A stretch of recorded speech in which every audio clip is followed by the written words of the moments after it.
Vous êtes-vous déjà demandé de quoi étaient inspirés tous les personnages de manga que vous connaissez? Comment les créateurs de ces personnages ont créé leur personnalité ou encore leur style de combat? Eh bien si oui, nous allons répondre à ces questions aujourd'hui. Évidemment, même si vous ne vous êtes jamais posé la question, restez sur la vidéo, ça pourrait vous apprendre des trucs. Avant de commencer, likez, commentez et abonnez-vous pour me soutenir et que je sorte des vidéos d'encore meilleure qualité. Bref, c'est parti. Naruto Uzumaki. Naruto est le protagoniste principal de l'œuvre portant d'ailleurs le même nom. Au début de l'histoire, Naruto est un jeune garçon maladroit, bruyant et constamment en quête d'attention. Ces traits de caractère qu'il adopte pendant sa jeunesse sont les mêmes que son créateur, Masashi Kishimoto, durant son adolescence. C'est lui-même qui le déclare en interview. Naruto possède d'ailleurs Kurama, le démon renard à 9 queues, à l'intérieur de lui. Kurama est inspiré de la mythologie japonaise et plus précisément des kitsune, étant des renards malicieux et capables de transformation. Les kitsune possèdent 9 queues, ce qui a inspiré Kurama, mais aussi un Pokémon qui est littéralement un kitsune, Fenard. Pour revenir à Naruto, les masques de l'unité spéciale du Hokage, se nommant Anbu,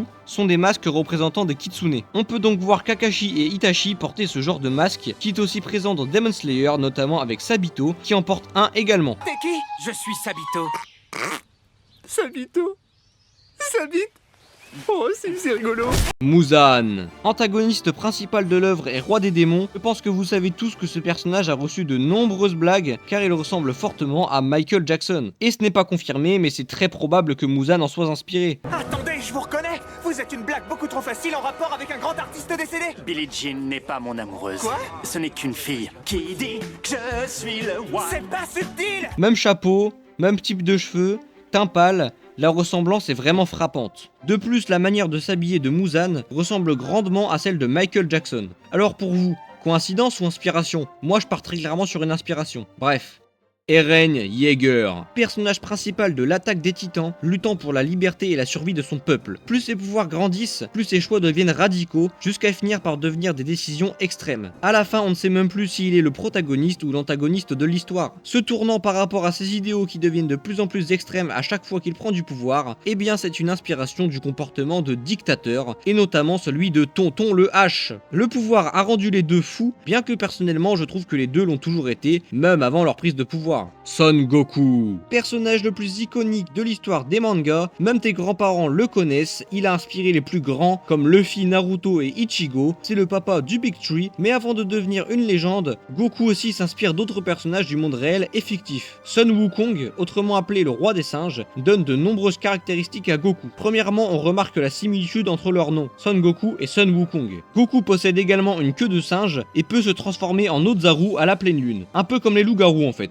Sun Wukong, étant un personnage de roman classique chinois, possède également un bâton magique extensible, le Nyoibo, qu'on voit quand Goku est encore enfant au début de Dragon Ball. Le nuage magique est également un point commun aux deux. Le nuage de Goku est inspiré par celui des voyages célestes de Sun Wukong, il se nomme le Kinto-un. Son Goku est également inspiré de Superman, tous deux viennent d'une planète extraterrestre dont ils ont été expulsés pendant leur destruction. Ils développeront des grands pouvoirs et protégeront la Terre. Le style de combat de Goku est d'ailleurs semblable à celui de Bruce Lee, très populaire dans les années 70 et 80 et encore plus au Japon, pays du soleil levant. Yoichi Izagi. Membre du projet Blue Lock, il a pour objectif de devenir le meilleur attaquant de tous les temps. Izagi est inspiré d'un ancien joueur de l'AC Milan, Filippo Inzaghi. Leurs noms sont semblables et ils partagent un style de jeu similaire, c'est-à-dire un placement et une lecture de jeu extraordinaire. D'ailleurs, si l'œuvre Blue Lock est principalement basée sur l'égoïsme, c'est grâce à Inzaghi, qui avait la réputation d'être obsédé par le fait de marquer des buts et qui avait donc un style de jeu comparable à celui qui est utilisé au sein de la fondation de Jinpachi Ego, créateur du Blue Lock. All Might. Si un manga devait devenir un comics, c'est clairement My Hero Academia. Les héros, les pouvoirs, on sent une grande inspiration de ce manga envers les super-héros américains, dont notamment ceux de Marvel. All Might, lui, est très clairement inspiré de Superman. Ils ont les mêmes couleurs sur leurs costumes, c'est-à-dire le bleu, le rouge et le jaune. Les deux personnages sont considérés comme des figures de la paix dans leurs œuvres respectives. Pour compléter l'exemple d'héros Marvel que j'ai mentionné tout à l'heure, on peut citer Mei Hatsume, reprenant des caractéristiques de Tony Stark et en particulier leurs inventions technologiques afin de combattre les vilains. Roronoa Zoro. L'épéiste aux cheveux verts de l'équipage du futur roi des pirates possède de nombreuses figures ayant inspiré son personnage. Par exemple, un célèbre pirate français du XVIIe siècle se nommant François l'Olonnais, reconnu pour sa brutalité et sa maîtrise du combat. Le nom de Zoro viendrait aussi de ça, car le nom de l'Olonnais se prononcerait Solo en japonais, ce qui est très semblable. Évidemment, cela reste possible que son son nom soit une référence à Zoro, le justicier masqué. Personnellement, je pencherais plutôt sur une inspiration du côté de François Lolonais. Roronoa Zoro serait aussi inspiré de Musashi Miyamoto, qui est un samouraï japonais légendaire utilisant un style à deux sabres appelé le Niten Ichiryu. L'auteur de One Piece, Eiichiro Oda, donne un troisième sabre à Zoro, mais évidemment 3 sabres dans la vraie vie, c'est un peu trop compliqué même pour Miyamoto. Également, un certain acteur japonais du nom de Toshiro Mifune nous rappelle la personnalité de Zoro dans ses rôles de samouraï à travers les films d'Akira Kurosawa. Les caractéristiques principales des samouraïs que joue Toshiro Mifune sont par exemple la fierté,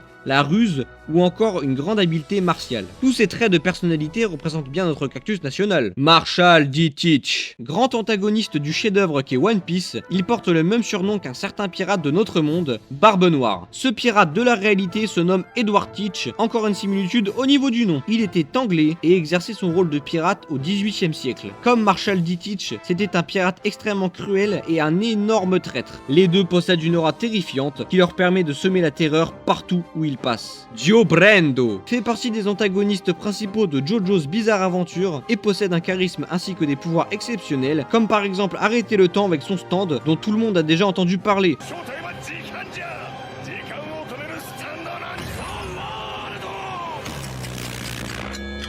Dio étant un vampire, il est bien évidemment inspiré du célèbre Dracula, mais aussi d'un célèbre français qui a eu le droit à un film sur lui et même une traîne TikTok. Napoléon Bonaparte. Ce désir d'être au sommet et d'être un être supérieur, peu importe les sacrifices et moyens employés, font point commun à ces deux personnages. Monde qui dit Luffy. Futur roi des pirates et porteur de la volonté du dit, Luffy est un personnage exceptionnel. Son style de combat serait inspiré de Jackie Chan, qui atteint son pic de popularité entre 1990 et 2000, ce qui correspond aussi au moment de l'écriture de One Piece, ayant débuté en 1997. Eiichiro Oda a fait comme Masashi Kishimoto avec Naruto et a donné à Luffy certains traits de sa personnalité, comme le fait de suivre son cœur. L'homme au chapeau de paille a d'ailleurs été inspiré de Sun Wukong, comme Son Goku. Luffy partage ce rêve de liberté avec lui et porte également Monkey dans son nom, ce qui fait évidemment référence au roi des singes. Satoru Gojo. Le nombre de bandeurs de ce personnage est gigantesque, donc je me devais d'en parler dans cette vidéo. Gojo est considéré comme surpuissant dans son univers. Personne n'a réussi à le battre pendant longtemps. Cette espèce d'aura divine qui se dégage de Gojo, elle vient de Zeus, dieu de la mythologie grecque, considéré comme surpuissant. C'est d'ailleurs de là que vient le choix de la couleur de ses cheveux et de ses yeux, blanc et bleu, deux couleurs qui nous rappellent la divinité. Zeus inspire aussi l'équipe du même nom dans Inazuma Eleven, qui possède des joueurs surnommés par des noms de dieux grecs, comme par exemple Byron Love, appelé Aphrodite. Pour revenir à Gojo, il est aussi inspiré de Yoda dans Star Wars. Il possède des statuts de professeurs experts dans leur domaine respectif et ne révèle pas leur véritable potentiel avant un long moment. C'est tout pour la vidéo, j'espère que vous l'avez apprécié. N'hésitez pas à me dire si la durée de ce contenu vous a satisfait, ça m'aiderait beaucoup pour de futurs projets. Bref, likez, commentez, abonnez-vous et bye les boss.